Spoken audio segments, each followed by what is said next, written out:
We'll do this overlay here. That should work.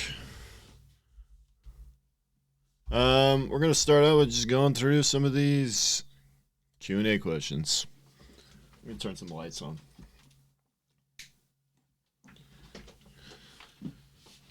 That's a little better.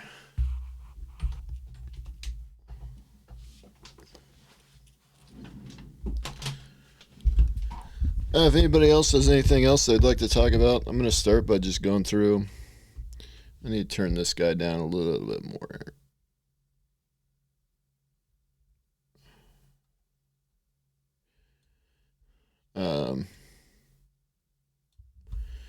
This is the playlist. Anybody who's curious what the playlist is, that's what I'm listening to this morning.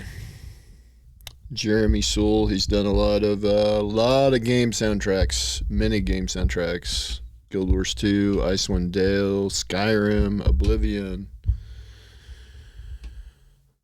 I mean, all kinds of stuff. Even did stuff for EverQuest Next, I believe. A bunch of other things. Very good composer. One of the better game composers out there.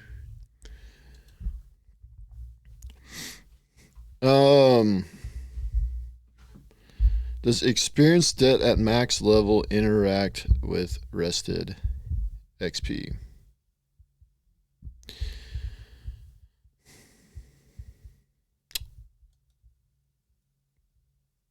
What's up, J-Rock? Yeah, I don't know if I understand this question here. Does experience debt at max level interact with? I guess okay. You can take experience debt even if you're max level. And I don't know if they have said if you can actually de-level from. Can you de-level from experience debt? In some games you can. If they ever said anything about de-level. Or maybe without the I don't think they've ever said whether or not you will actually de-level from experience stats.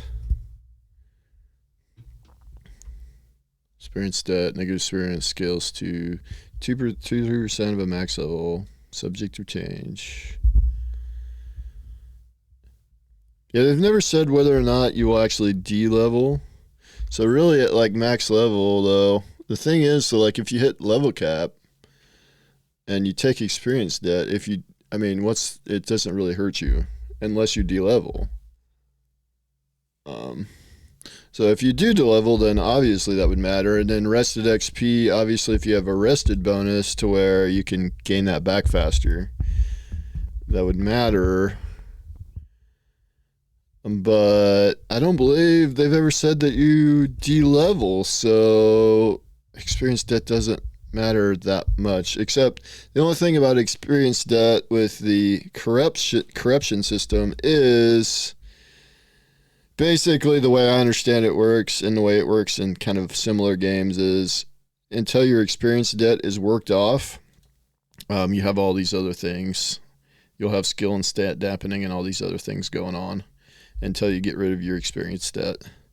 So you'll have experience debt at max level and you'll have all these other things, but it won't de-level you as far as we know. But I don't know that they've ever really been asked that directly or answered that directly.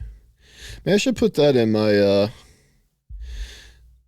I've been collecting questions like here on my website. I have a bunch and I have some more that I've been kind of dumping. And some of these, I think, like, who sieges the castle nodes? I think, actually, like, that's not a question. Yeah, so, do players de-level when they get experience debt? I don't know if that's ever been answered. If anybody knows the answer to that, I certainly haven't seen it. So, I mean, potentially a good question, I guess, because maybe we'll find out if experience debt de-levels you or not. Will there be a system in place where a player who wants to hire other players to escort their caravan would be able to ask players or guilds who will guard the caravan for collateral, which will be repaid upon completion of the escort?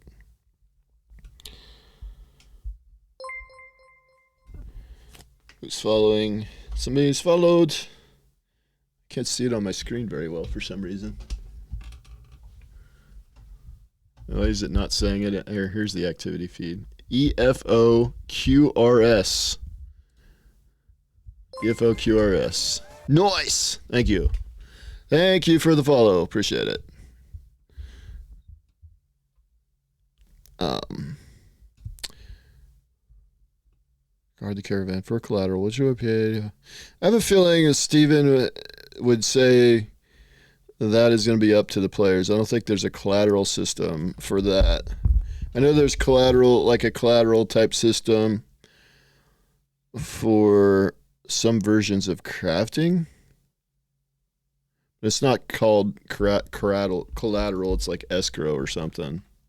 Yeah, there's an escrow system.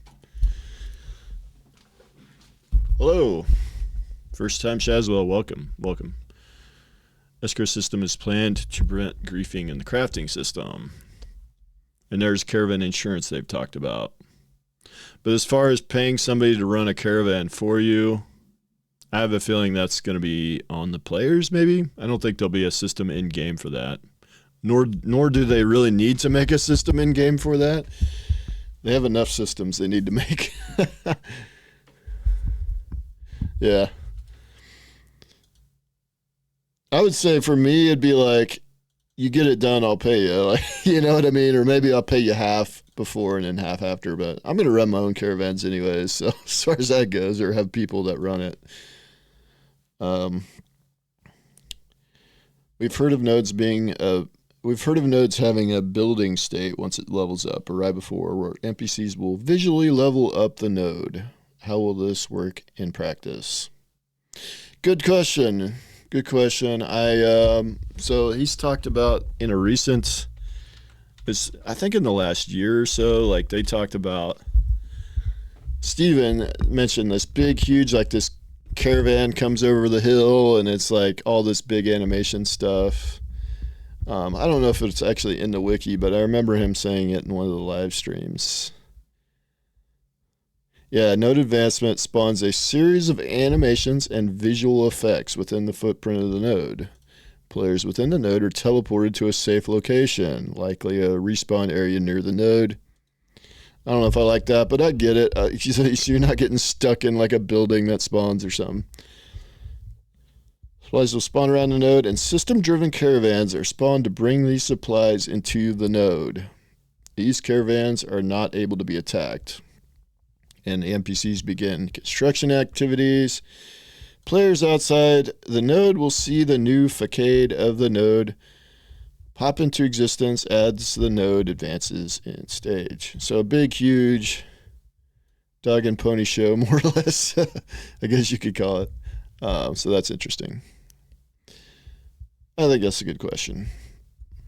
And I have a feeling we're going to actually see that. Well, I don't know if we'll see that, but I'd like to see that. That's one of the things I want to see, like if they have the full animations built. Because usually stuff like this is kind of like the last thing you do. So if for some reason they actually have this kind of built, like the animations, all these things, then this game's further than I think. I'm like Alpha 2 2025 at this point, unless we start to see, because we keep seeing level 15 gameplay. We see a lot of stuff not fleshed out at all. Minimal interfaces. I think Alpha 2 is 2025. That's kind of what I'm thinking. But the node stream might change my mind on that.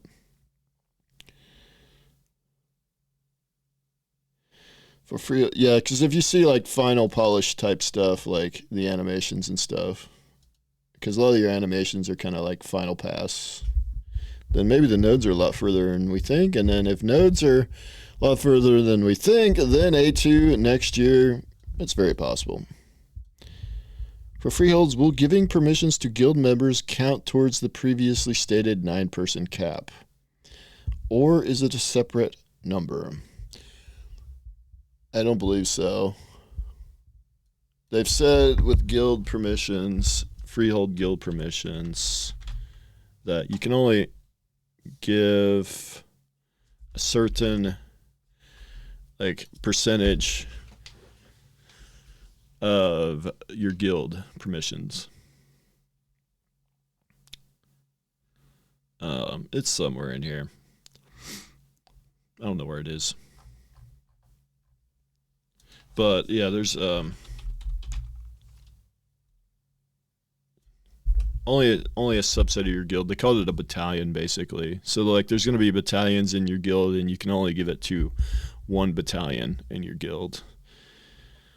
So something like that. I think they called it battalion. Yeah, battalions.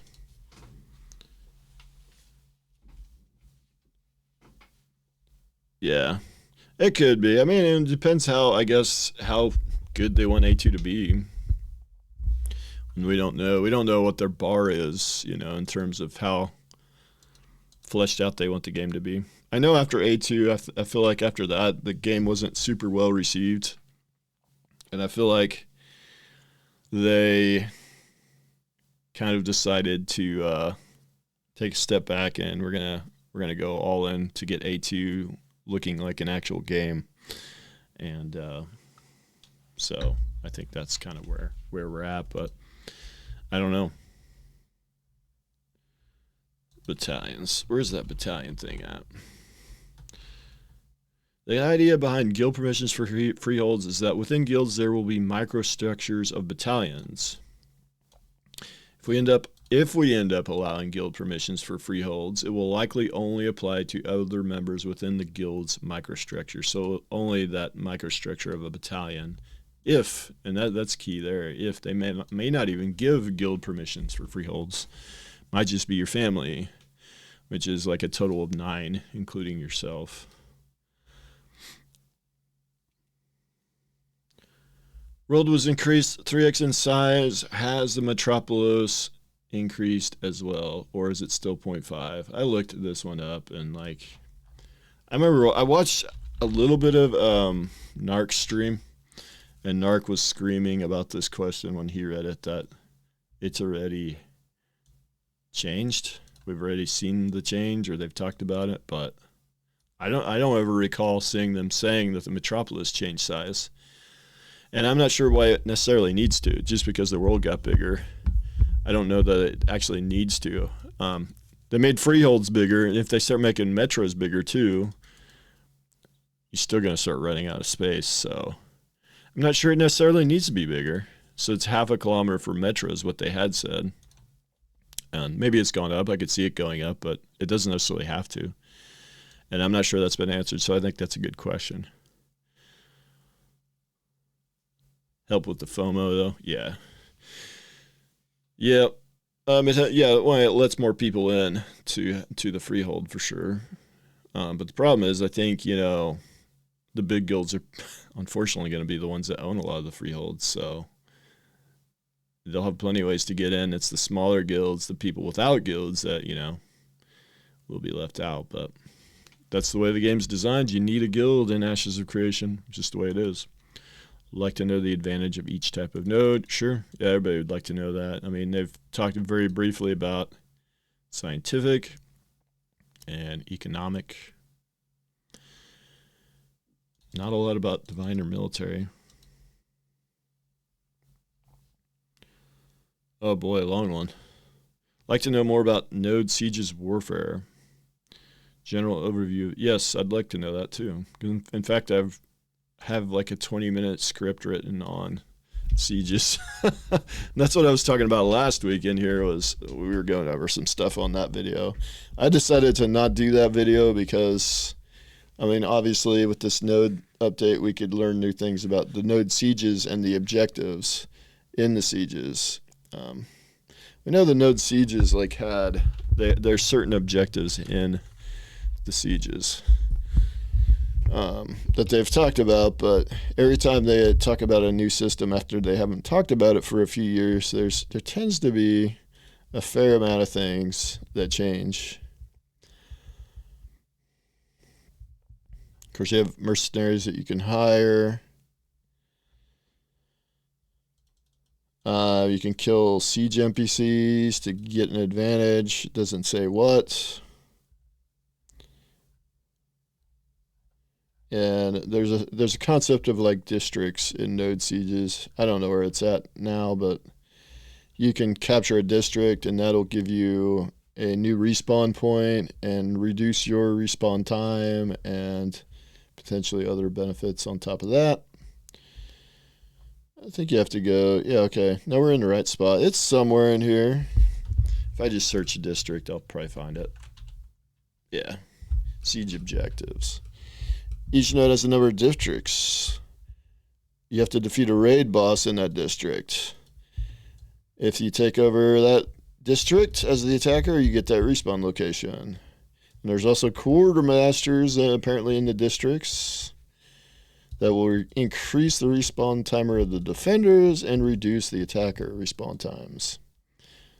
Seems like a pretty good objective to take if that's an easy objective to take. This seems like a hard objective to take, but be quite beneficial. But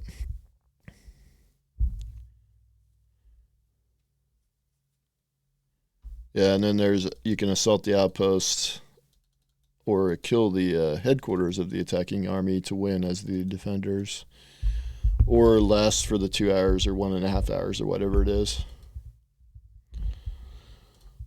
And this guy's asking multiple questions, which is going to probably get his question taken away, because they don't. If you ask multiple questions, they will not take your question.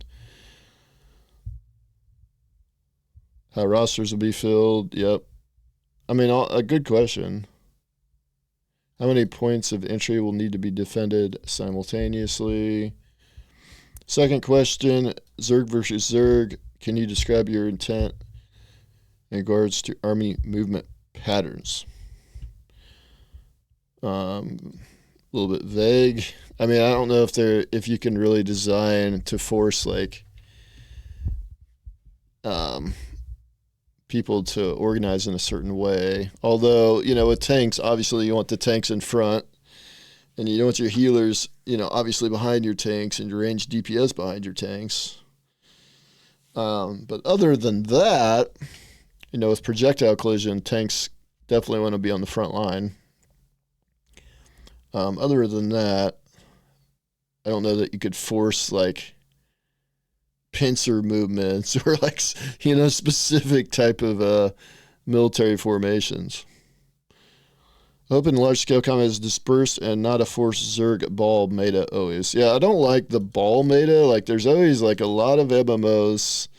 It's like everybody's in one big, huge ball just running around and just Zerging everything down. And it's done for multiple reasons. One, it's easy to organize people that way. Just follow this guy. Just stay right on this guy with the star over his head, or the commander icon, or whatever it may be. And two, it gets around AoE caps. So you could have a cap of like 5 if you get everybody running around, in one spot.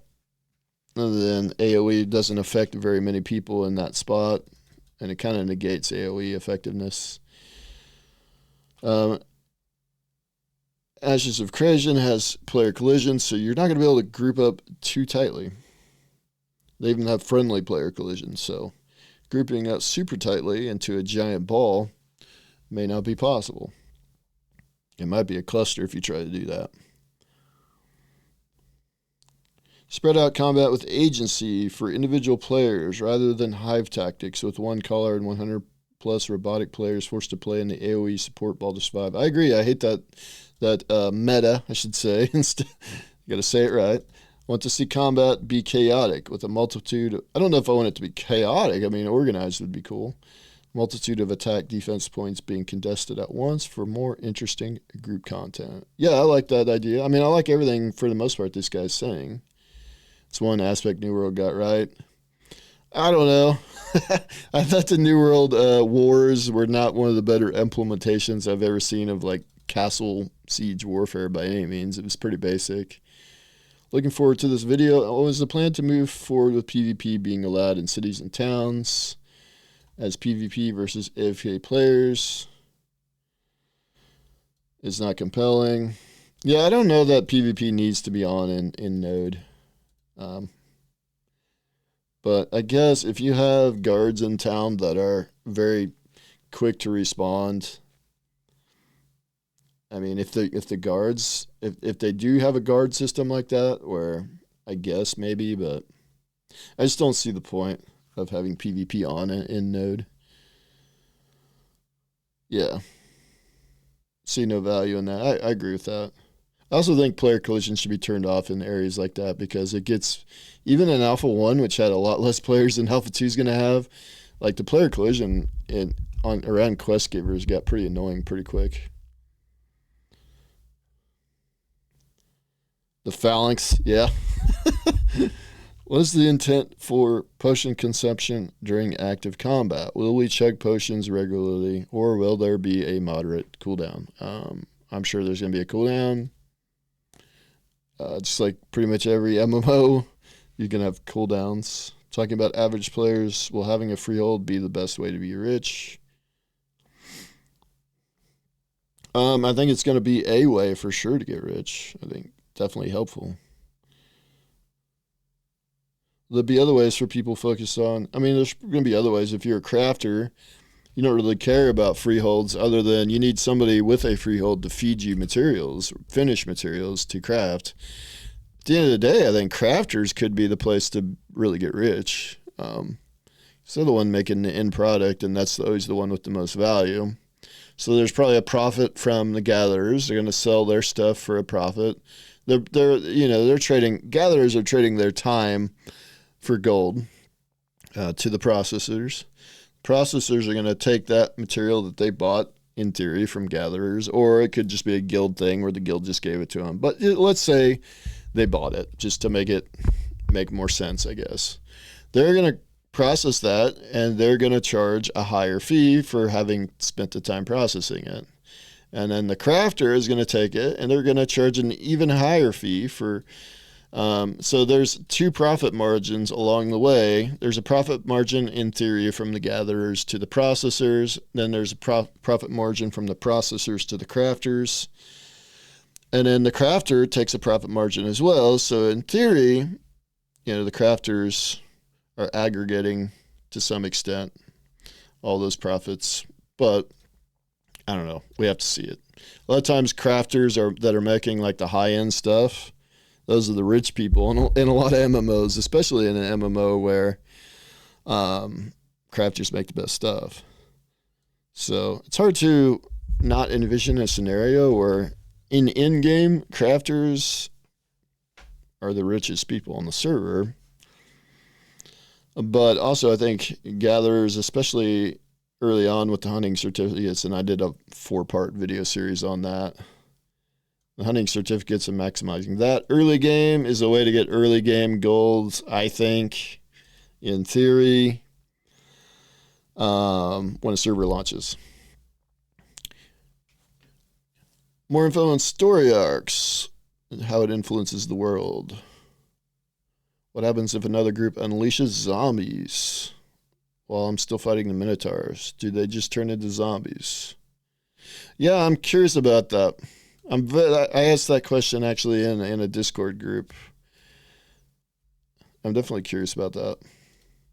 How does this work with multiple people trying to run these story arcs? Is it reset? Does it have like a 1-hour reset to where like nobody can do it for another hour because it physically changed the world, right? So I think they have to do a cooldown. Like you can't rerun that story arc. So the zombies might be there and then they might just despawn and the Minotaurs might come back and then somebody can run it again. I think that's kind of like a Guild Wars 2 with their dynamic events. You would like run the whole dynamic event.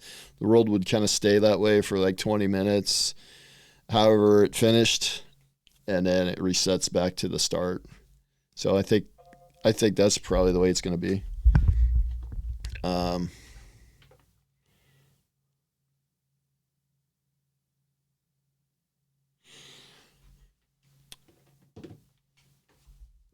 What will be the artistic influence for the Tolnar? I think they've talked about that.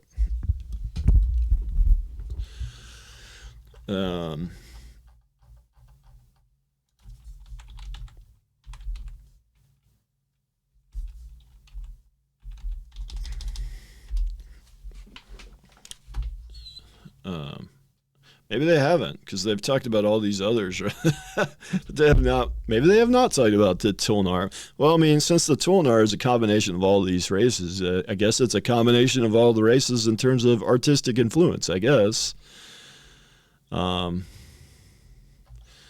See if in Tulnar they have anything about artistic influence. Nope. Yeah, I don't see anything. So, yeah, I guess that's a good question. They've never really answered that, have they? Can we get an updated list of weapons? Full list of weapon groups with unique skill trees. Hey, heck yeah, man. That'd be a huge question if they answer that, right? It's a little tough. I think, like, a lot of times what I've noticed with these live streams, they're going to answer... They will answer node-related questions in the Q&A at the end, mostly. So, I mean, I hope this question gets picked, because I'd love to see that. I doubt they'll give, like, full information on skill trees, but you never know. We could at least get... I bet you we could at least get the weapon groups, the full list of weapons and all the different groups they're in. I bet we could get that if they do answer that. I do have people in my... stage chat. I guess if anybody wanted to, I guess the intention of the stage chat on my Discord is if anybody actually wants to jump in and chat live on the stream, that is available to you guys. I got like 4 people in there.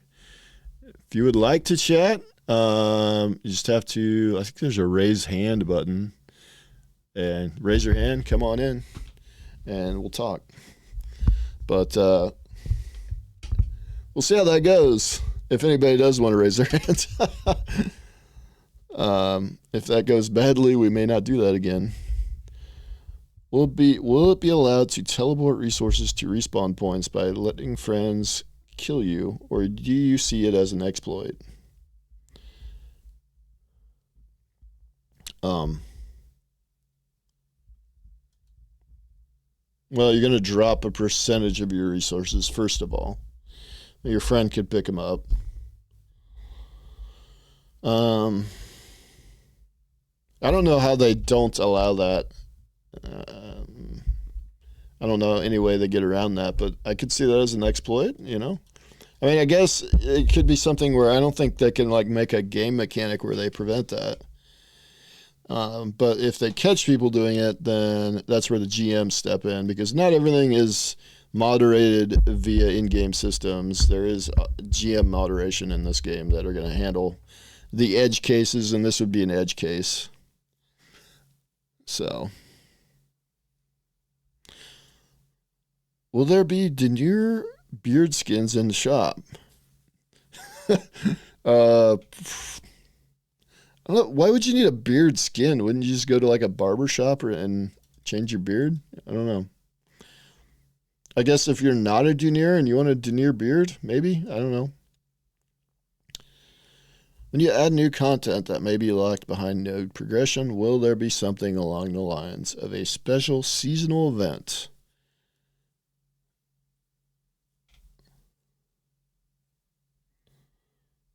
Special seasonal event to allow players to more quickly unlock that new content. Or can we expect new content to drop for all nodes simultaneously? Also, work in tech. Playing some golf. Torrey Pines. Interesting. Will it drop simultaneously? I think some of it's going to be done through story arcs. So we know, like Carfin, like one of the nodes levels up. There's a certain number of nodes that if they level up, that unlocks the Carfin storyline, right? That we saw in the Carfin showcase. And then after that, you have to do the story arc to unlock, certain aspects of Carfin, right? So it's a little bit of both. I think you'll have some story arcs that immediately open, but you have to complete the story arcs to get all the content. For story arcs that become canon on a server, will the final result of the arc be determined by the decision made by the first completion? or will it be an aggregate of everyone who completes the arc counted as votes? I think they said that during the story arc stream. Or did they? Actually, yeah, I kind of wonder about this too. I do kind of wonder about this a little bit. And so most of the story arcs are repeatable and do not change the server, but the ones that do, here's what I think it is, and I've talked about this a little bit. I don't know if I've talked about this on stream, but here's what I think happens for the story arcs that become canon on a server. I don't think it's just a simple, like, one group runs through. You know, like that last story arc they showed with the Minotaurs and the zombies, or the guy, or Steven goes and collects a book and goes and talks to a guy, and it's like linear, and it's like one group could do all of it. And then in that case, whoever does it first, you know, it did change the world, but I'm sure it probably resets, is what I'm assuming. What I think happens is like big, huge meta event, like you see in like some of the bigger meta events in Guild Wars 2 that are like where the entire map is all involved and doing different objectives all throughout the map. It could be kind of like that, or it could be like you have to kill like 50,000 of a certain mob type, right? And that's obviously one group can't rush that down. That's like an entire group effort, entire server effort. And whatever the number needs to be to make it to where it can't just be done by one group. It could be 100,000. I don't know what the number is. It's a lot. Just make it a lot. Or it could be, you know, you have to turn in like a ton of raw materials. It could be that. You have to turn in like 5 million wood logs or something silly to progress the meta event. And that's something that obviously not just one person would do.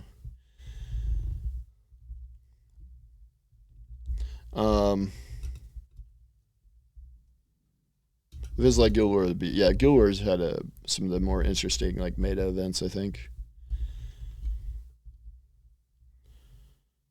List of weapon types. Yeah, somebody asked that already. Yeah, sure, it'd be nice to see the full. I think we've seen some of them.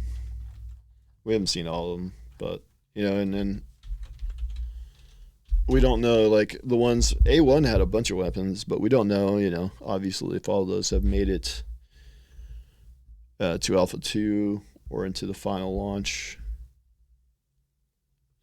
But, I mean, we've seen a lot of different things between A2, you know, footage streams and stuff we've seen in concept art and things like that. So, I mean, we may have already seen the full list of weapons. And a lot of these are from Alpha 1.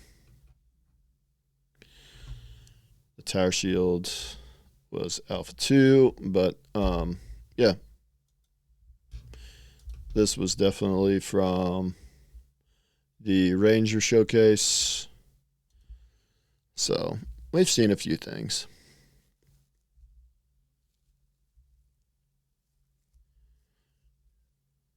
Oh, they actually got the stats off of it. Interesting. How did they get that? I mean, it must have been on a tooltip or something that they somehow caught. Interesting.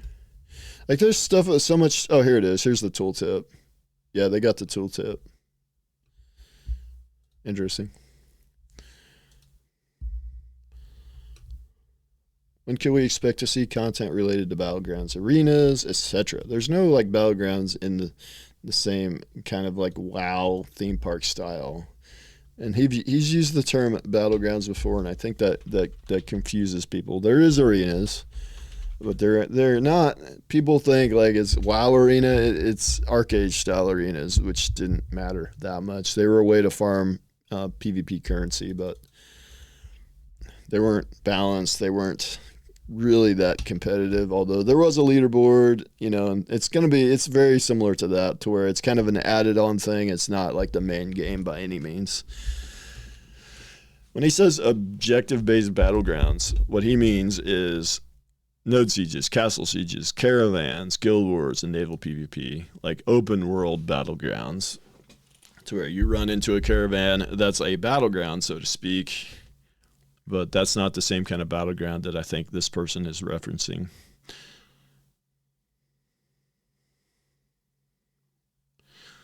Rock, paper, scissors, rogues greater than everything. Well, I mean, I've seen games where, yeah, in 1v1s, yeah, I mean, certainly. But I've seen games where, you know, I've seen games where every different archetype has been the best in 1v1s. It just depends on balance. But yeah, a lot of times rogues tend to be pretty strong, you know, in 1v1 scenarios.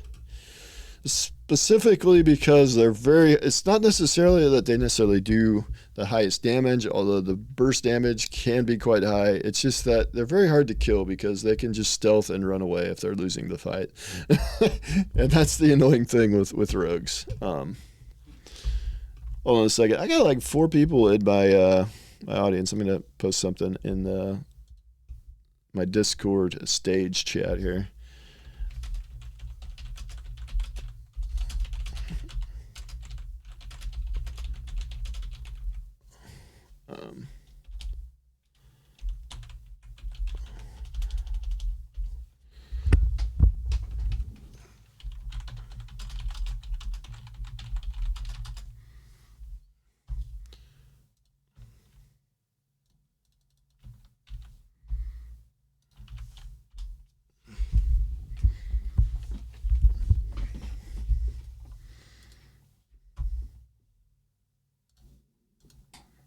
Hey guys, I just noticed you guys are all sitting in the audience here. I'm streaming over on Twitch. If anyone does want to chat, you can raise your hand. I'll let you up, but do know that you'll be on stream.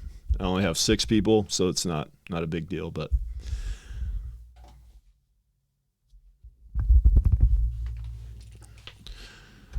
with that, guys, let's take a little break. And then I guess if anybody else has any questions or would like to talk about anything else, let me know. Otherwise, I think we're just going to keep going through these questions because I think they're just a good way to keep the discussion going. So put the beer right back up. And I'll be right back.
All right.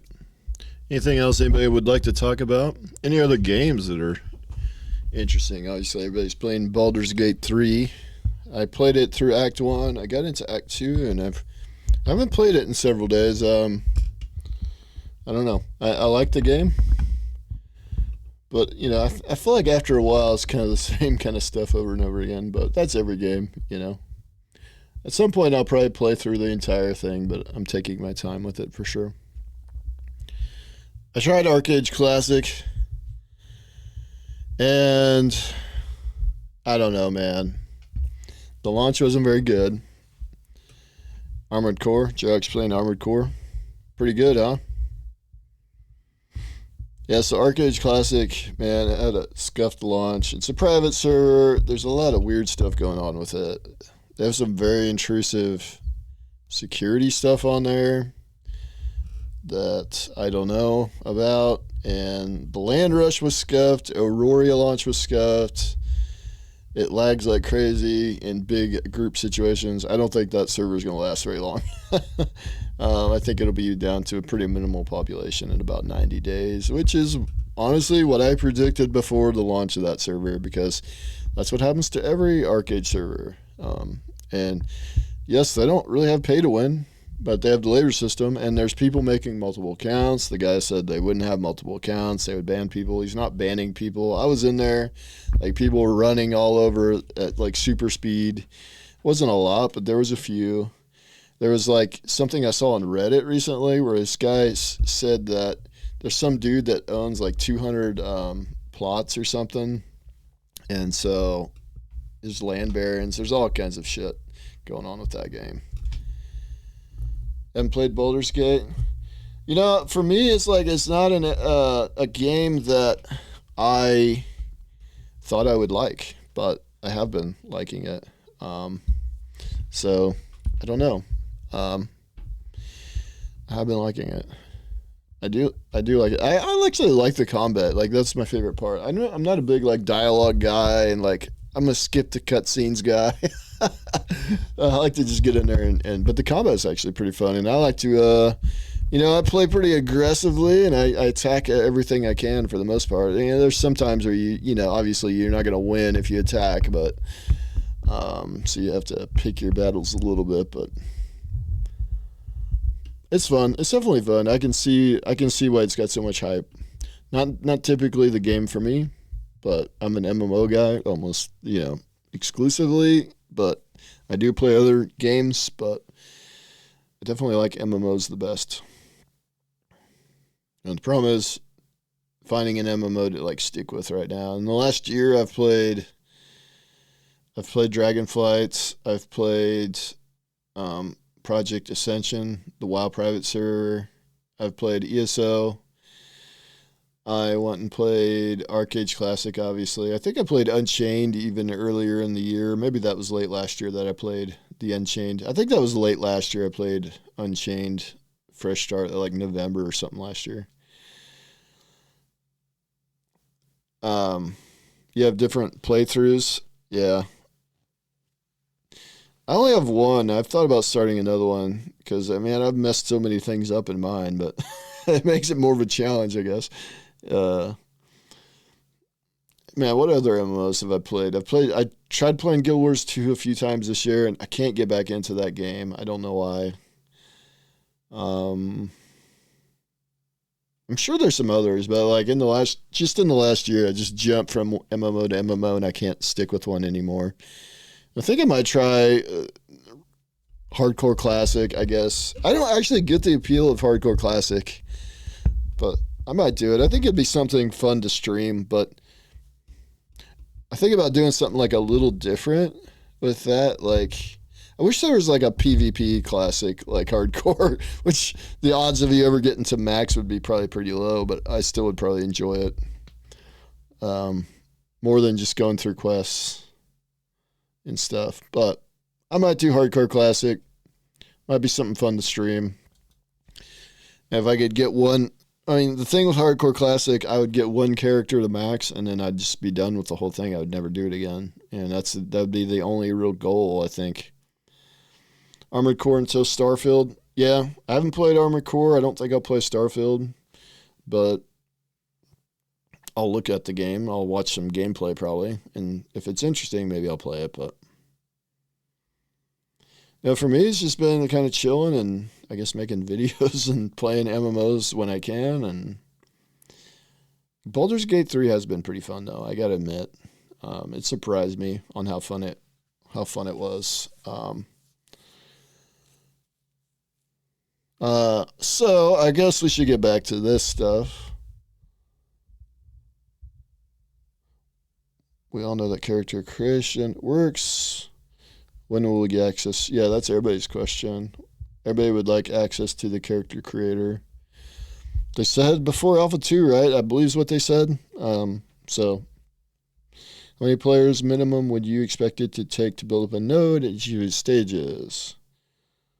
10 for 25 for encampment, 50 to make a village.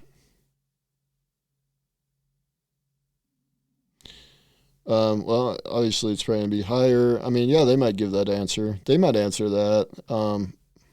They might answer that. I could see them answering that since it's a node-related question. Can Steve tell us more about the tavern games? Yeah, I don't think we've heard much about those. Sailing bonus to Vec as a racial perk. Isn't Vec like the astronomy type guys? I feel like they would be more spiritual than nautical, and nautical should be left. Oh, they were considering giving Vec a sailing bonus. Nautical should be left to Nakua. Yeah, I don't know much about. That's one thing, like lore, man. Like I don't get too into lore, like generally. But let's see what's been said about that. Let's see if they've said anything about that. Decker astrologer. Yes, that's right. I was right. I knew they were astrologers. I don't know that they've said about racial bonuses, other than people might have. Oh, there it is. They say navigation on the open seas. Okay. Wonder if they've said anything about Nakua in terms of racial bonuses. No. So is that the only racial benefit they've ever talked about? Let's click that.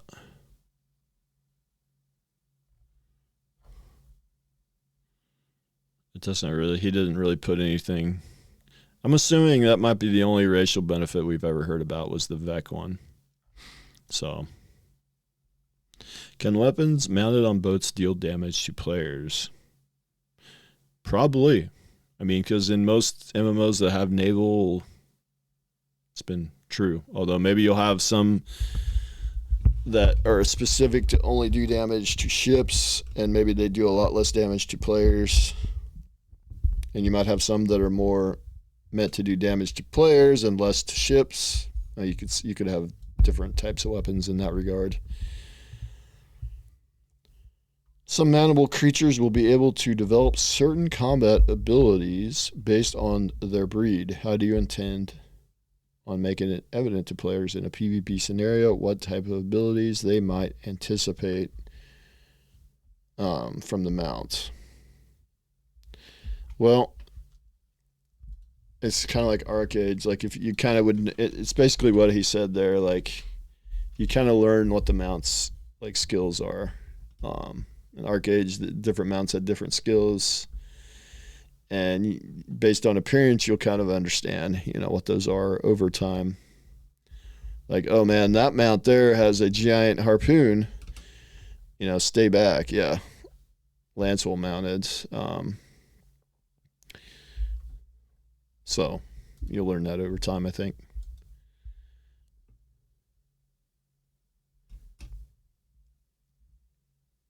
I probably would have bought Alpha Key if I didn't need to buy new rear tires for my car. Yeah, well, definitely don't be buying Alpha Keys, man, if you got to take care of your personal life first. That's personal life for sure. Comes way over gaming. Your personal finances and stuff. Can we expect hard modes or ways to increase dungeon difficulty besides node progression or a large amount of players in proximity for better loot? I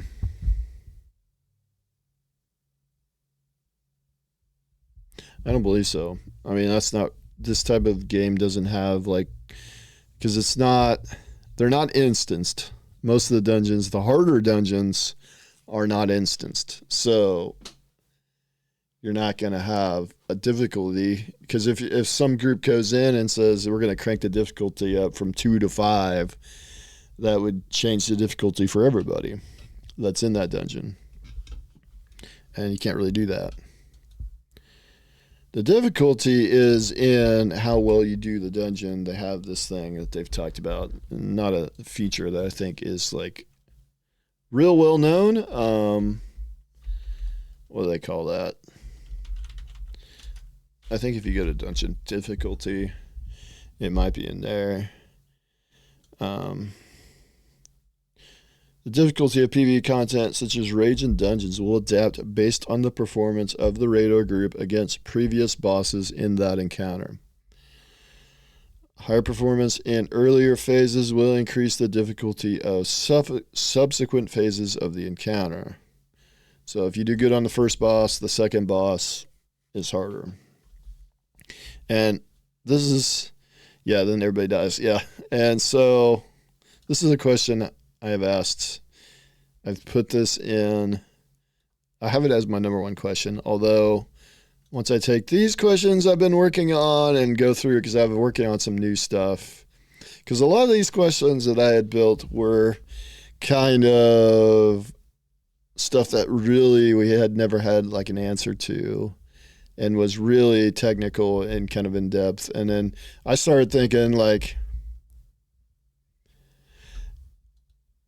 I think because there's this whole idea that you can't ask, that the people on the main Discord and stuff say you can't ask like certain questions because they're already on the wiki. However, there's a lot of stuff, details missing, like the stuff on the wiki, but the details are missing. So like, for instance, they really haven't finalized whether the castle sieges and the node sieges are instance or in the open world. They said castle sieges or node sieges, I believe, are open world for now, and they're considering instancing them. And this has been years since we've heard. I don't think it hurts to ask that question. Now, some people will be like, that already has been answered. No, it hasn't. They haven't been clear on that. With the defenders in the node siege, yeah, I think I asked this question a few times. They never answer my questions in the monthly live stream, like ever answer them. So I don't know if it's because I'm asking too complicated of questions or what the deal is. But this is the question I asked again. With the adaptive boss scaling in open world dungeons, which affects the drop tables for a group, how does that work with multiple groups in the dungeon? For example, Group A has killed the first 2 bosses in a dungeon, did well on them, thereby increasing the drop tables on the 3rd boss, and is currently fighting this boss. Another group, Group B, comes in and kills them, then kills the boss. Does this group get the enhanced drop tables or just a standard drop table? I know it's a little bit of a complex question, kind of a multi-part question. But they never answer it. They always like link me to the wiki. And it's like, this has not been answered, man. This has not been answered. You're going to have this dungeon difficulty scaling with open world dungeons. How does that work? Like, how does the scaling part work with the open world part of it? That's what I don't understand. And so I've asked that. I think it's on page 3. I think I reworded it slightly this time. Yeah, here it is. With the defenders in it. Oh no, I asked a different question this time because I don't ever answer that question. This is what I asked this time. Defenders in a node siege having a considerable defensive advantage that increases with the node level. And this comes from the script that I just wrote where I was researching all this again for like the 4th time. With the siege said to require a similar amount of resources and time as it took to develop the node. So, like on a Metropolis node, they say that there's a huge advantage. The advantage for the defenders of node sieges goes up with each node stage. So at a stage 6, there's like a huge advantage inherently given to the defenders. And on top of that, in order to siege it, it's going to take the same amount of resources and time that it took to develop that node in the first place. So my question is, how often are these nodes actually going to be sieged? And the reason I'm asking this is because they say with freeholds that freeholds will be recycled because nodes will get sieged. However, if a freehold is attached to a Metropolis node, how often is that node going to be destroyed?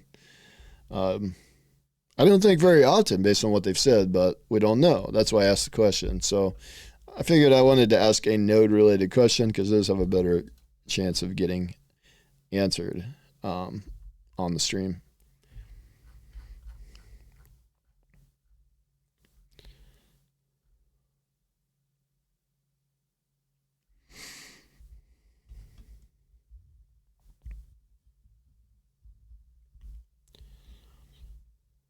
Could you talk about the requirements for guild levels to increase member slots? Participate in castle sieges. Well, they said 250 versus 250, but obviously it could be multiple guilds. So I mean, you could have a 5-person guild and still participate in the castle siege. You just have to be signed up, and I assume it's going to depend on how the permissions work for that, because the person that declared the siege, do they get a say on who gets to sign up and who doesn't? I don't think we know that yet. Increased member slots. I think they talked about, well, you have to level up your guild, right? So the more players you have in your guild, the more quickly you'll level up. And then once you leveled up, you have the option to select larger guild, but less powerful guild perks that boost your guild members individually. So there isn't really a member requirement, other than whatever member requirement you need to just have a guild in the first place. Oh,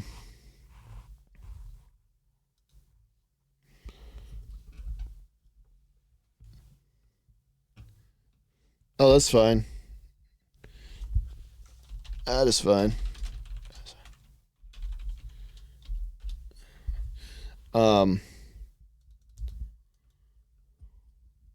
Form official alliances. I would assume you could make an alliance, whatever size guild you have. I assume. Acquire guild passives. Again, you're going to acquire them the faster you level up your guild. The more people you have, the faster you'll get passives. I think all of these have been answered. They're not going to answer that question. I posted a Reddit wishing there was a boar mount in the game.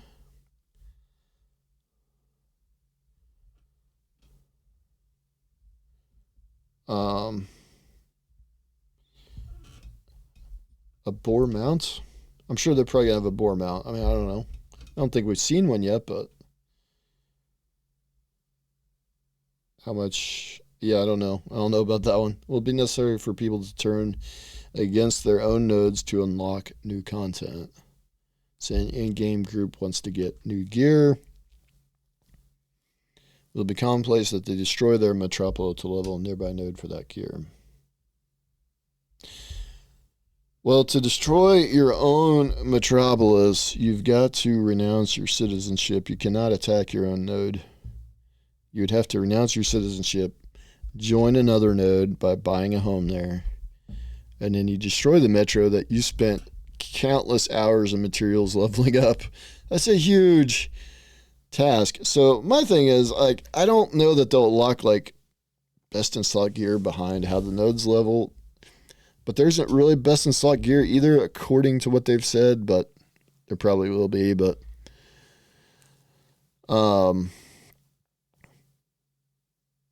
there might be certain gear that's good for certain encounters, behind another node that needs to be leveled up. I could see that.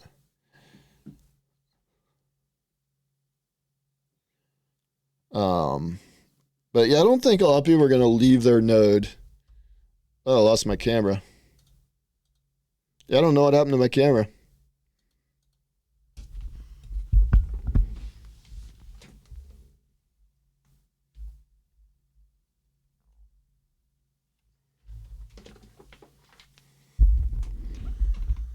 There it goes. I just restarted it. A little fuzzy. Or is that just me? I should get a fixed lens instead of having this. I have a pretty expensive stream set up, but that's one thing I don't have yet is the fixed lens. That's supposedly an upgrade. Yeah,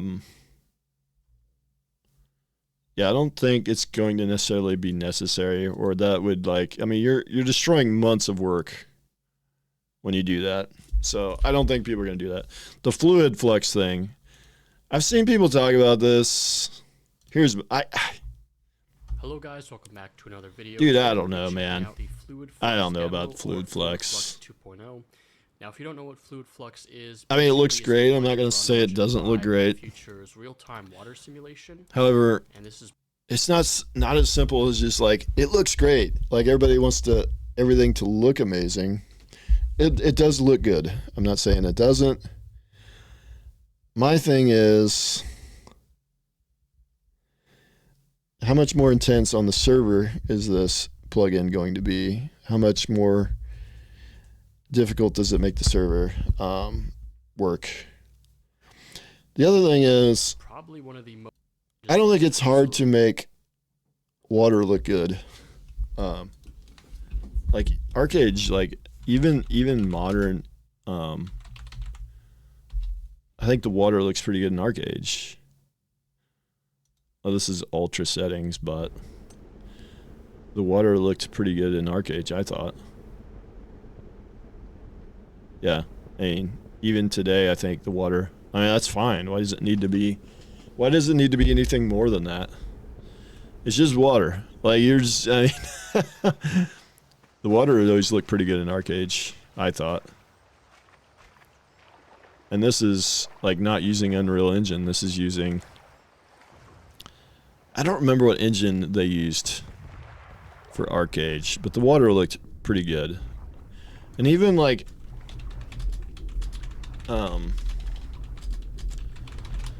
even Ashes of Creation in the Alpha 1, because Ashes of Creation had like so much I mean, Ashes of Creation just borrows so heavily from Arcade that you can kind of see the river there, but I don't know if he ever shows the. So here you can see the. I mean, it looked pretty good actually. I thought in Alpha 1 the water looked pretty good. I think this whole fluid flux thing is kind of like overstated, man. Like I don't get the whole. I've seen so many people talk about this fluid flux, man, and I don't think it's like a necessary thing to put in the game.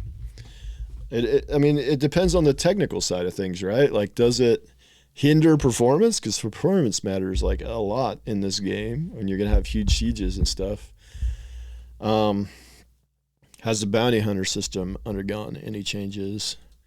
I mean, good question. We haven't heard about the bounty hunter system in a long time. We don't. The thing is, like changes we don't know because we didn't even know much about it to begin with. So that's a good question. Like people are gonna say, "Well, we know there's a bounty hunter system." Like, yes, it's on the wiki, but we don't know much about it. So that's like another one. Like I would put that in my questions, like stuff that's already on the wiki. I mean, I would put that in my questions too. Honestly,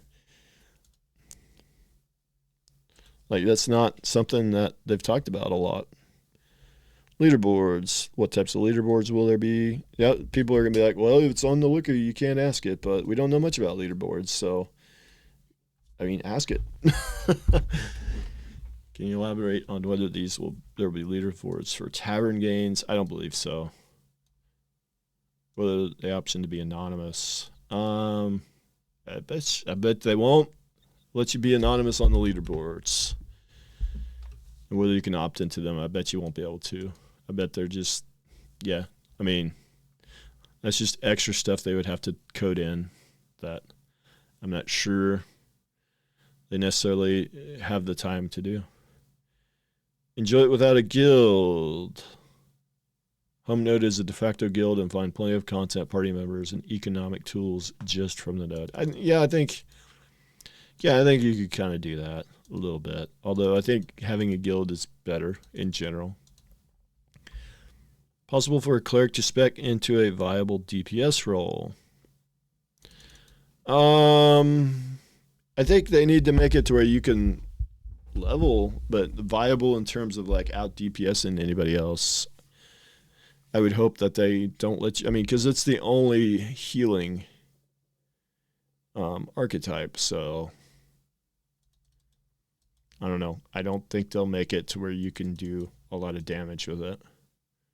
But who knows? Will be possible to use NPC services during node siege turnover as a neutral party.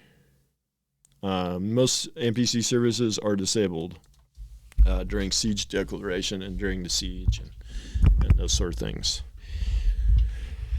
So neutral party or not, you're not getting access to them because they're just turned off. Resources returned to incumbent when another faction takes a node. Any resources returned to, they all go in a big pile, the runes they call them, and everybody can fight over that pile. Will there be a grace period after the node is taken before it can be asked again? Before it can be sieged again, I assume they mean. There's a node, there's a cooldown period after a node levels, after successfully defending a siege, which is not this case. But in this case, when the new node starts at 0 and starts to level up, there's a cooldown period after every level up that happens. Quests impacted when a node changes hands. I'm sure, yeah, because it's certainly story arcs and those sort of quests, yeah. Because like a lot of quests in Alpha 1, as you leveled up, you'd get different quests that would open up. So it'll definitely impact that. What happens to players that own property in a node when it changes factions? Well, there's not factions. But when you destroy a node, most of the property, all the property in the node gets destroyed. The freeholds do exist for like a week or whatever. I think it's a week grace period where if a new node levels up to stage 3 and the ZOI covers that freehold, then that becomes property of that new node. So couple problems with this guy here, and I guess this is where I'm supposed to like yell at the screen and say this is all bad questions, but not bad questions, but all of these are answerable, and you're only allowed to ask one question. So all this will get thrown out regardless of the fact that all of them have answers already. Can people physically block the doorways to your house or tavern by standing in your way and locking you out? Unfortunately, yeah. Because of body block, the player collision. But they've said with player collision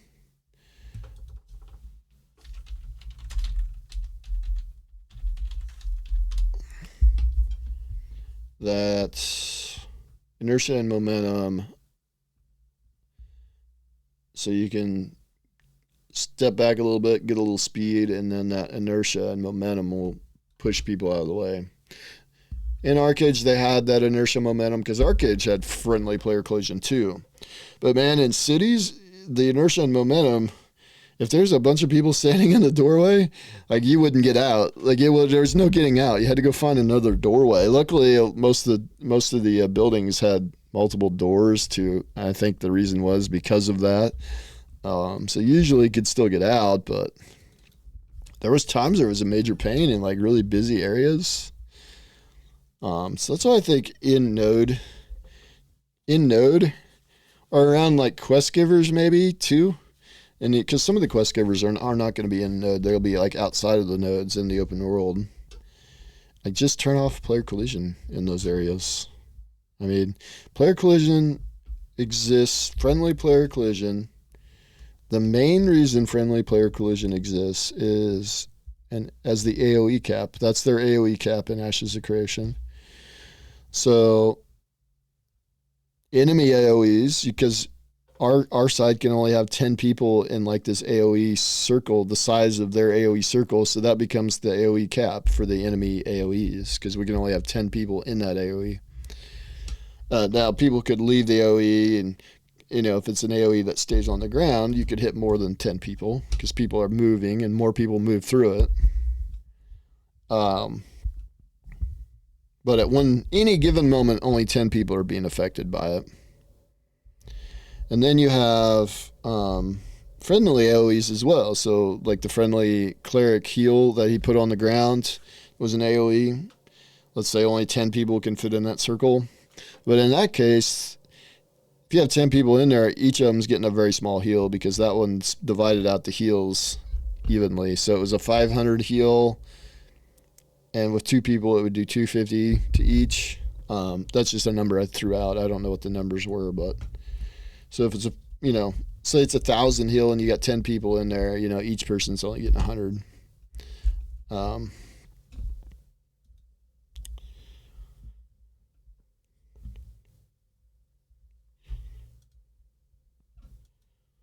Will mage's elemental combinations be the main source of damage, or will a pure arcane mage still be viable in in-game content?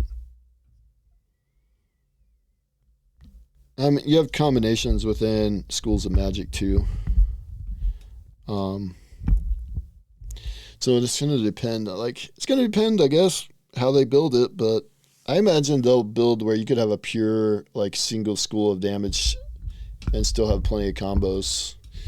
Combos are not the be-all, end-all for DPS necessarily. Can be, but it's not necessarily always how it works. Oh, somebody answered that.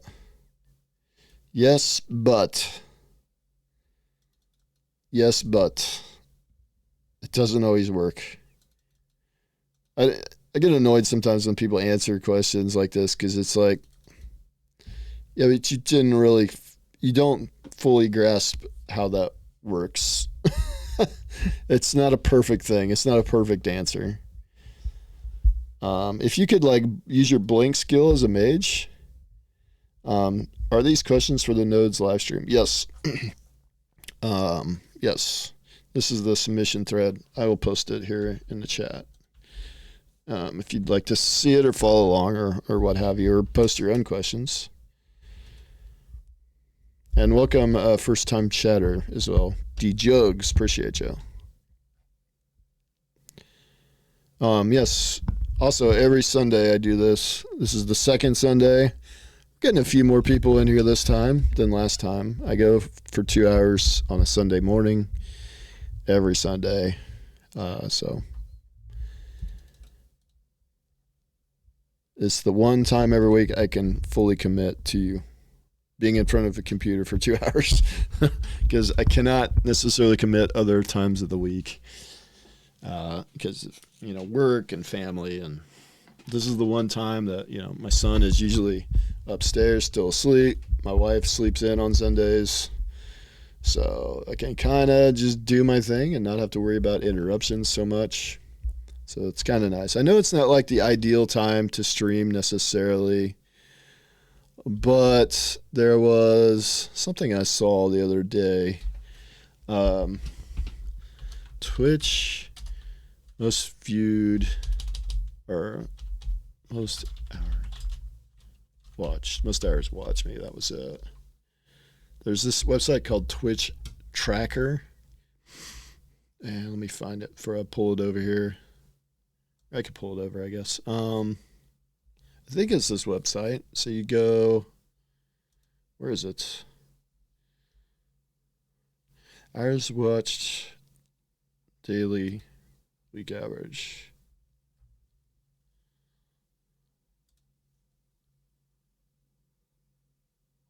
Concurrent viewers? There it is. So if you look here, look at Sunday is always like the peak every week. It's 3.9 million last Sunday.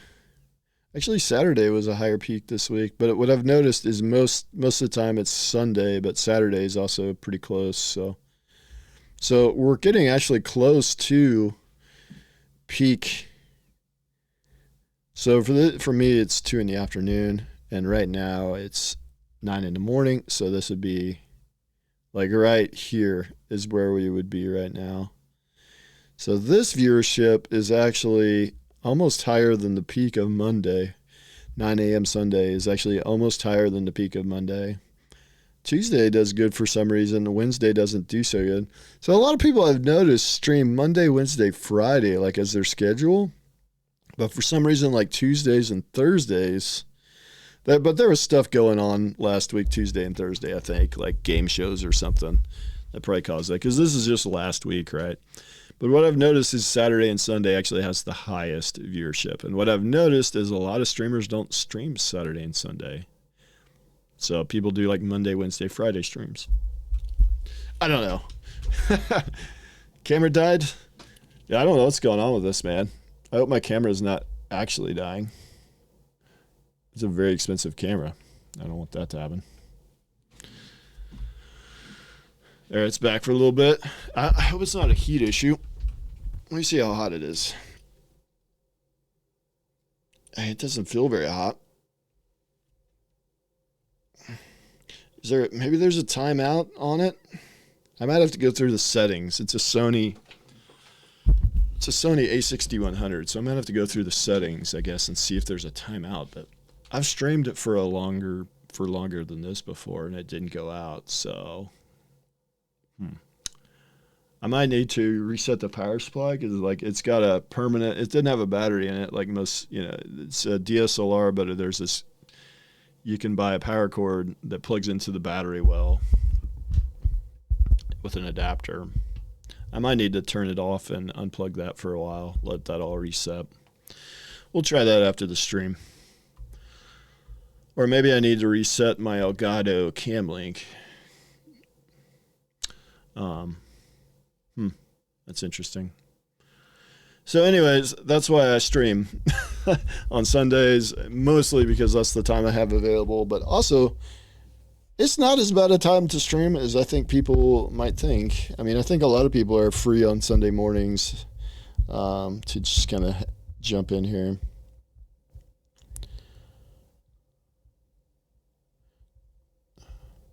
Do nodes provide to their citizens some kind of clothes or ornaments which can be used by players to represent their nodes?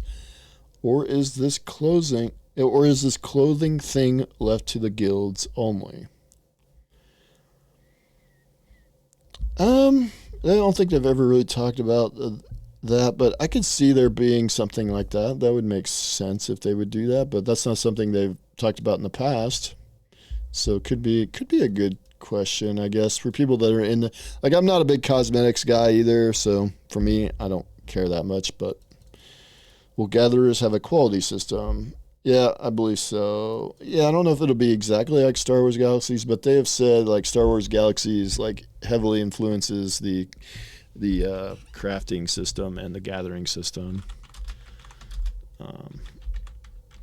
In the past, they've said this, so resource quality. Yeah. Resources will have different tiers of quality for the same resource type.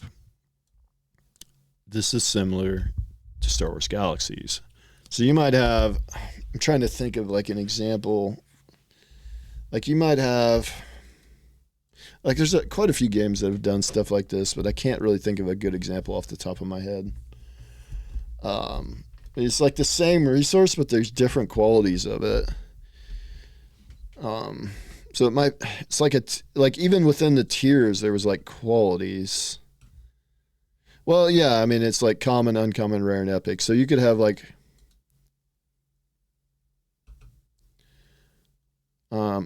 I can't really explain it, but it's a little more complex than what you've seen in most MMOs. I guess I'll put it that way. It's not just like tier 1, tier 2, tier 3, tier 4, tier 5. It's just a little bit more deeper than that.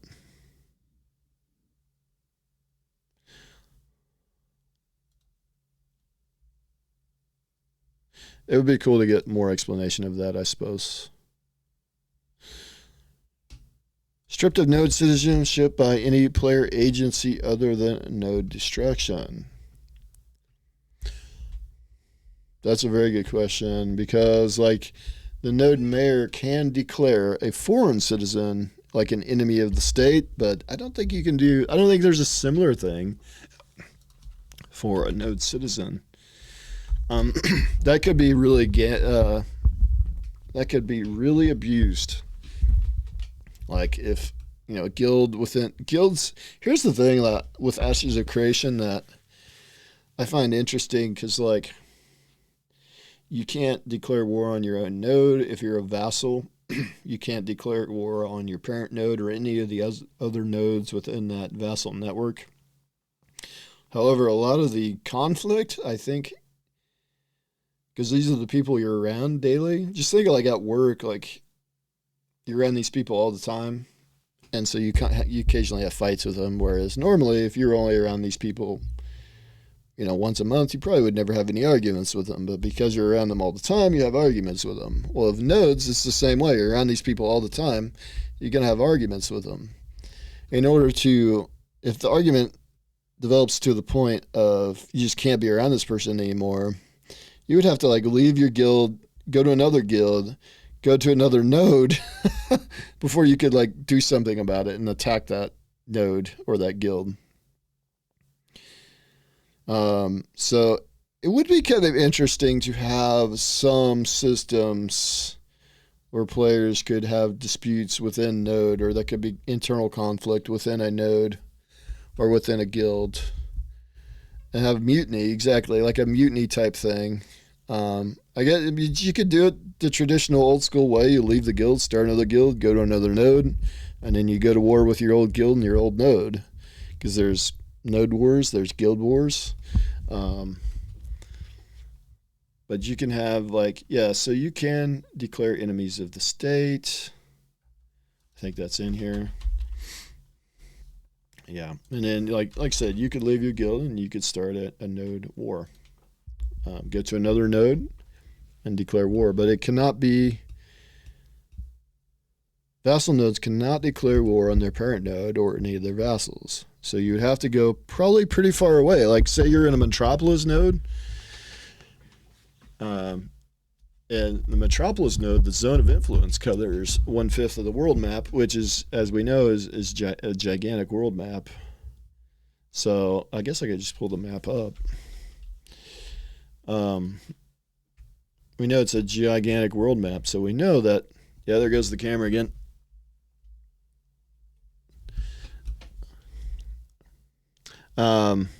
Restarted. It should come back up. So we know that it covers 1/5 of the world map. So let's say it covers this whole area here. I should pull this into. Let's pull it over here. Let's go to. This is my poor man's Photoshop. Because I don't want to pay for Photoshop. Oh, that's not the one I wanted. Free pen. Let's say this. Oh man, it's all messed up, dude. Let's get the fill out of there. Do that. Put a couple pixels on that. There. So let's say that you're in this metropolis right here. There's a metro right there. The ZOI covers all that. So now if you have a dispute with your guild, you got to go all the way over here potentially to this other metro. Or to a one of the vassals, like right here.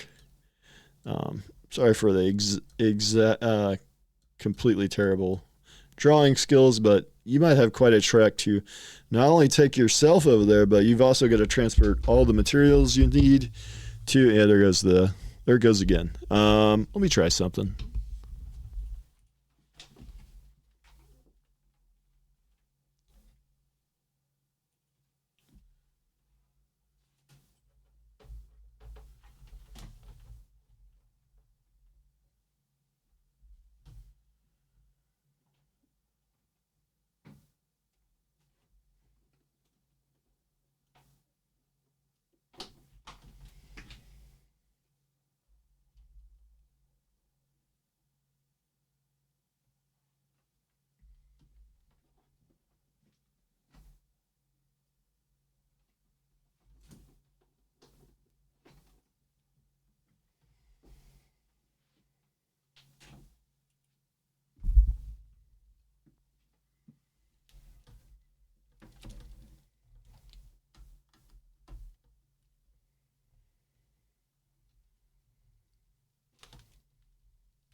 Okay. Let's see if that did anything good. Let's reset everything. Everything pretty much is reset.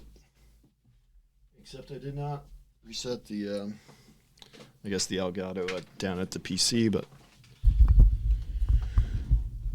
see if that actually did anything, I don't know. So yeah, anyways, you would have to go a long ways to make that happen and take all your materials with you.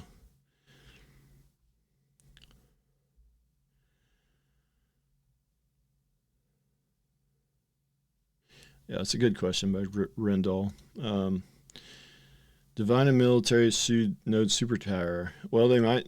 I mean, this would be the stream where they do that. Progression perks regarding those nodes. Well, eventually. I mean, there's no requirement to put any of that out there before launch of A2. Yeah, everything's. Well, they're trying to keep some things from the public. They're trying to not spoil the game before it's even launched. So not everything's going to be put out.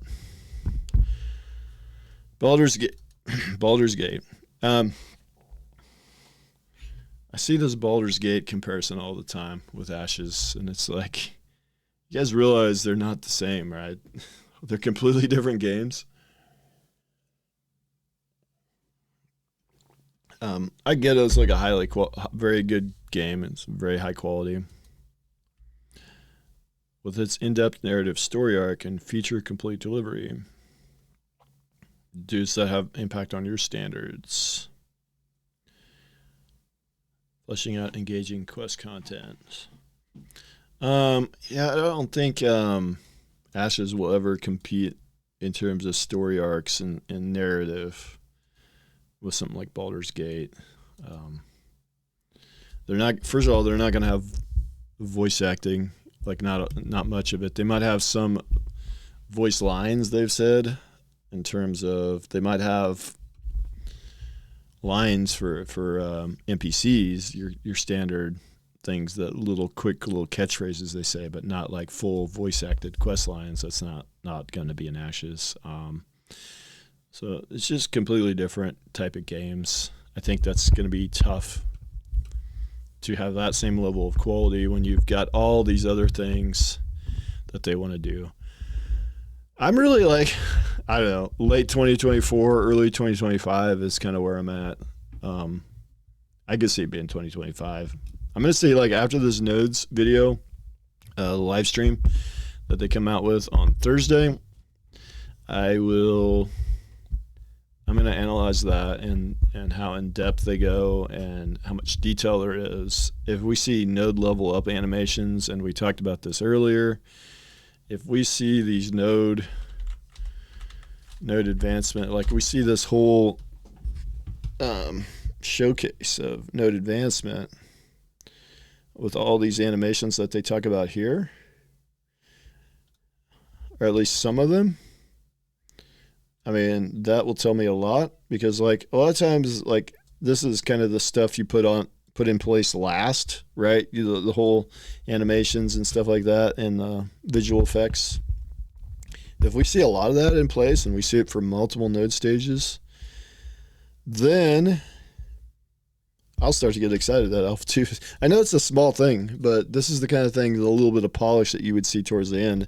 This would let me know that, hey, nodes might be actually kind of close. And then beyond that, if we go in and you see like node building construction, if it's on par with Freehold's, I think that's good in terms of quality, especially with nodes being a much bigger system. I think we'd be in good shape if they're. And I agree. I think it's going to be a similar format. We'll see a slideshow, and I think it's going to be very good. I'm positive about the stream. I think it'll be very good. So if we see node buildings popping in, if they're just popping in and there's no animations, that'll tell me it's going to be a while. If we start to see a lot of node buildings actually functioning, you can actually go in and you can actually, like, because some of the buildings are for like alchemy or for different crafting benches and things like that. If those are in there and functioning and things like that, they may not want to show the crafting because they're doing a crafting showcase potentially in the next few months that they've hinted about. So they may not show like a crafting and stuff like that, but like in an economic note, if they show the auction house working, and it's like got a lot of functions and it's got historical history and it's got I'm curious how the auction house functions. First of all, is it going to be a bid system, an auction system? Is it going to be buy orders, sell orders like Guild Wars or New World had? Curious about all that. So we start to see like a lot of functionality that looks like finished products in the node stream. Because with the freeholds, like the freeholds were high quality. Don't get me wrong, very high quality. But the crafting station looked kind of just like a prop down. It did not look like it functioned, but it might have, but they didn't interact with it. Everything looked pre-placed. It almost looked like they just kind of built the whole freehold with developer tools and the whole freehold interface to build the freehold as a player. I wonder if that's even in there. I wonder if that's even a thing yet. And so with nodes, like if we don't see the mayor interface where the mayor can place buildings in certain areas and start projects, instead if we go into the node, everything's pre-placed. We don't see some of the assembly processes. To me, that kind of tells me we might be 2025 for Alpha 2. And the other reason I think 2025 is because we're only seeing level 15 gameplay. We're only seeing low-level content. Even that low-level content's not very fleshed out. It's missing a lot of polish, and the UI is extremely basic still. So I really think there's a long ways to go, and it depends how fleshed out they want A2 to be, obviously. I get the feeling they want A2 to be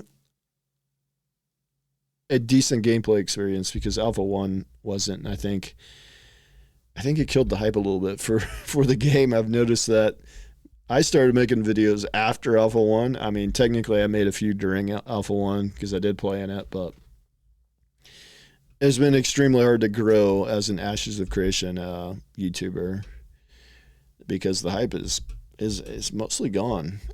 People think this game is overhyped. I think it lost a lot of hype in the last few years. So, which might be a good thing. We don't know. What time is it? 9:35 my time. So, we're going to go for another 10 to 15 minutes. And then I got to get ready to go to the gym. It's leg day. That's exciting.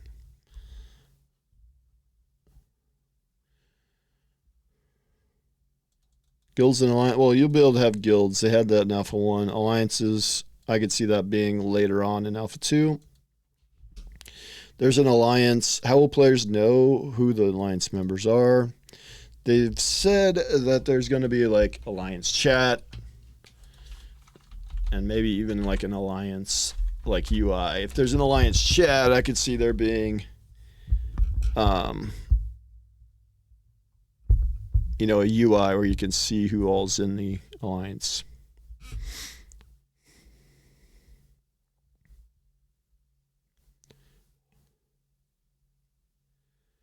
There's a guild, there's an alliance bank. There's alliance quest lines. There's a common chat channel. Alliances will have affiliations and gear that can be attained. Interesting.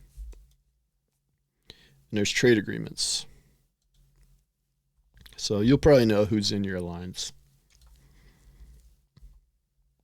CC breaks in PvE as well. What sort of CC break will we have? Item, universal ability, etc. Will there be diminishing returns? Any chance we will see some small scale PvP? CC breaks in PvE, of course, yeah. Yeah, why wouldn't they? They always do.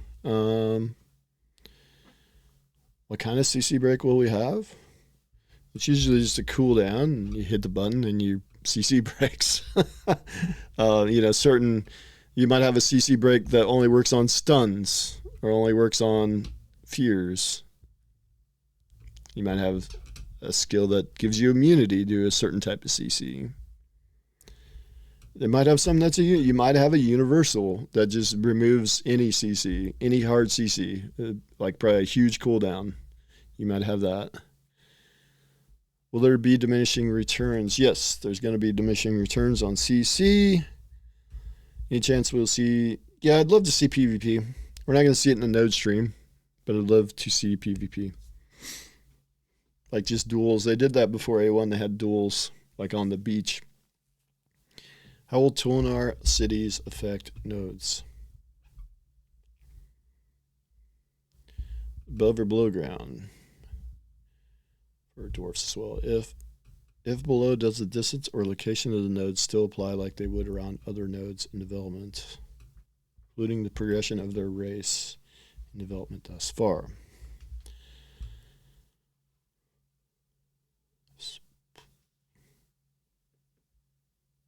I mean, you can have nodes underground, but Tulnar is not restricted to just being underground. They can be above ground. Yeah, there is nodes underground, and there's node adjacencies. So the underground node ZOIs, or it's under realm nodes, sorry, not underground nodes. Yeah. So if you have a ZOI in the underrealm, it only affects the underrealm. It does not affect. So let's say you have this is an underrealm node. It's got this ZOI. You can then have another ZOI on the above ground that can cover the exact same. Normally that wouldn't be the case. It's only the case with the underrealm ZOIs.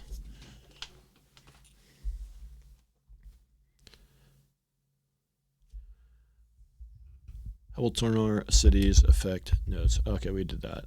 Any idea when we can get some information about how the summoner will play? I think the summoner is the one that is not in Alpha 2, right? So we're not going to see summoner anytime soon at all. Pretty sure summoner, they said, not in for Alpha 2.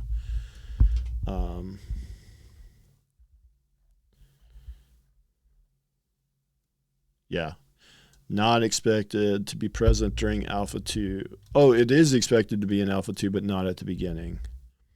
I think that's the one that's not going to be in at the very beginning of Alpha 2. I think the rest are. Yeah, not at launch of Alpha 2, but later. Yeah. Yep, not at launch of A2. So we're not going to see. I mean, I guess they could talk about it, maybe, but we're probably not going to see it anytime soon. What are the current ways to earn favor?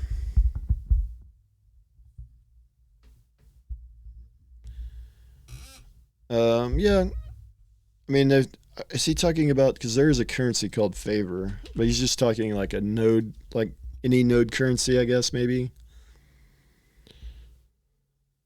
Favor is a divine node currency. Is he talking about that, or is he talking about like all nodes? Because every node has a currency. I mean, it's just going to be you're doing things within that node will get you favor. Within a divine node will get you favor. Could be quests. I think pretty much anything you do might give you favor. Maybe there's specific ways, specific quests you have to do to get it, but I have a feeling it's going to be like basically anything. But we don't know, I guess. What kind of node informations will be visible on the map? Well, they show the nodes on the map. They showed them in A1. But in terms of the zone of influence, I don't know if you'll see that. Maybe they'll build that in later, but we don't see that yet. So here's the...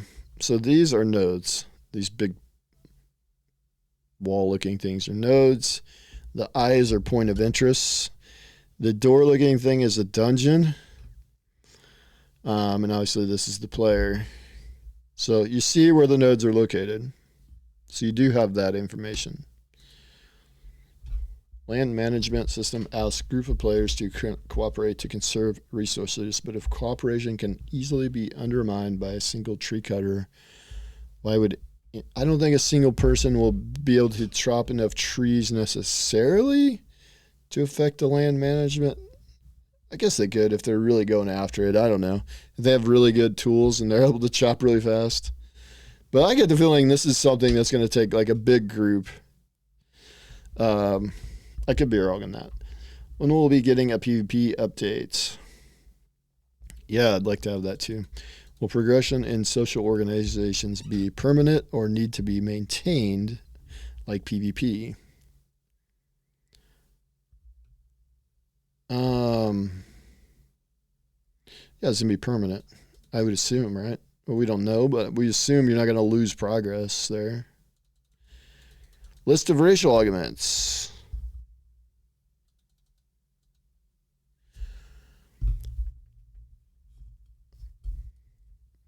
Yeah.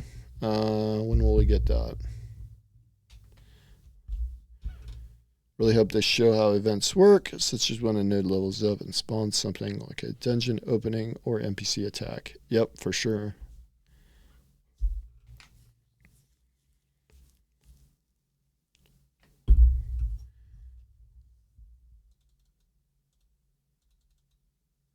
What we got for time? All right, it's 9:45. I'm going to probably end the stream. I've lost about everybody anyways. I've got myself watching and looks like just D Jugs watching as well. So we're down to 2 people. 1 person technically. So what I think we're going to do is I need to get ready for the gym. I'm going to end the stream. I might get the VOD pushed out to my Ryve Genesis LiveStream VODs channel. And then I'm going to go to the gym. So I think that'll be it. We'll pick this up next week, Sunday. And I will be in here again. We'll be talking about this node showcase next Sunday morning for 2 hours, roughly. It's more like 2 hours and 45 minutes or so usually, or 2.5. Or hour and 45 minutes, hour and a half, somewhere along there. Anyways, thanks for watching. I'm going to go get this stuff done, and we'll see you guys in my next video and next week in the live stream.